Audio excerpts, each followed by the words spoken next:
그래서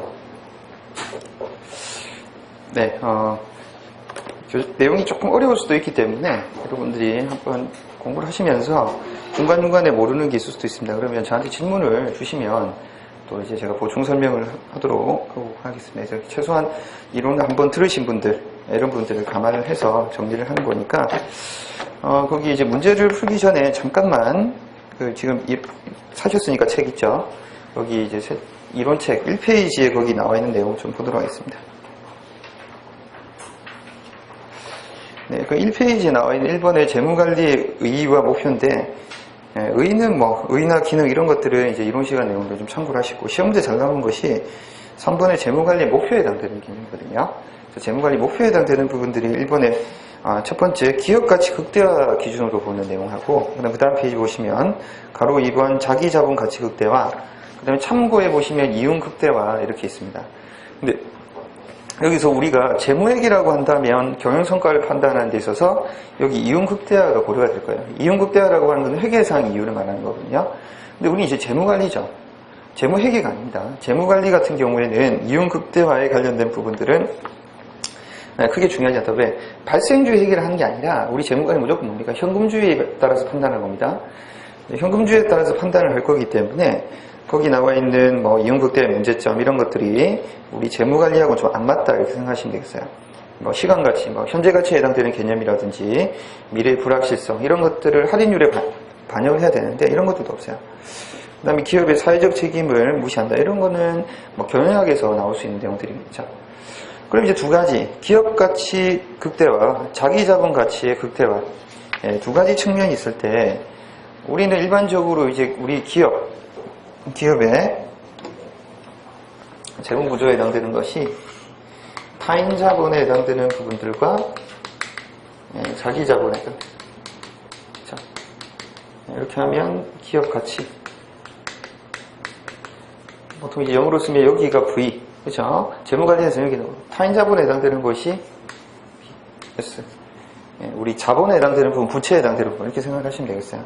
그래서 기업가치 극대화를 하는 것이 고려가 될 수 있는 측면이 있죠. 근데 우리가 기업가치라고 하는 것은 우리 NPV를 어떻습니까? NPV에 해당되는 것이 누적이 되면 기업가치가 된다고 생각하셔도 됩니다. 네, 기업가치에 해당되는 것이 순현재가치에 해당되는 부분들. 근데 이제 NPV에 해당되는 부분들이 커지면 커질수록 어떻습니까? 커지면 커질수록 타인자본과 자기자본의 가치도 증가하겠죠. 그러면 결국 기업가치가 증가하는 것이 우리 재무관리의 가장 큰 목표가 아닌가 이렇게 생각이 드는데 근데 이제 경우에 따라 예외적으로 어떤 경우가 있습니까? 대리인 비용이 발생하는 경우거든요. 대리인 비용이 발생하는 경우에는 기업가치를 크게 하는 NPV가 증가한다고 해서 무조건 어떻습니까? 자기자본 S에 유리하지만 않아요.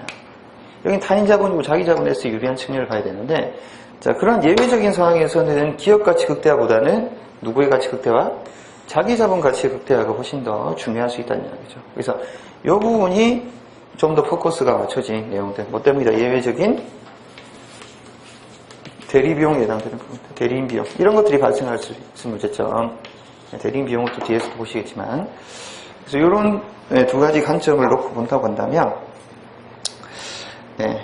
그래서 거기 이제 참고의 이윤 극대화의 문제점에 해당되는 부분도 좀 고려를 하시고 대리인 비용 문제 때문에 자기자본 극대화, 자기자본 가치 극대화를 훨씬 더 강조하고 있다. 그런 내용이 책에 쓰여져 있습니다. 그럼 이제 문제를 한번 또 보실게요. 왔다 갔다 하면서 정리를 할 겁니다.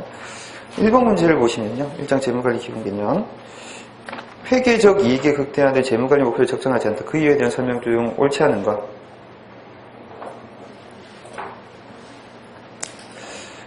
우리가 회계적 이익에 해당되는 것을 재무관리에서 고려하지 않는 이유는 그럴까요? 회계 방법에 따라서 이익이 달라지죠. 감가상각 방법에 따라 당기순이익이 달라지는 거 다 아시죠. 그 다음에 기회비용에 해당되는 부분들, 그 다음에 이런 기회비용에 해당되는 것은 자본비용에 해당되는 개념이지 않습니까? 미래수익의 시간성, 불확실성 이런 것들이 전혀 고려되지 않기 때문이고 회계적인 경영자 이해를 반영하지 않는다. 우리 경영자 이해를 하지 않아요. 회계적 이익에 해당되는 것이 경영자의 생사여탈권하고 관련된 부분들이기 때문에 이해가 반영이 될 수밖에 없죠. 그래서 2번에 해당되는 표현은 옳지 않은 것이고 우리가 재무관리 목표로서 회계적 이익을 다루지 않는 거하고는 관련이 없는 내용입니다. 그래서 2번에 해당되면 틀렸다.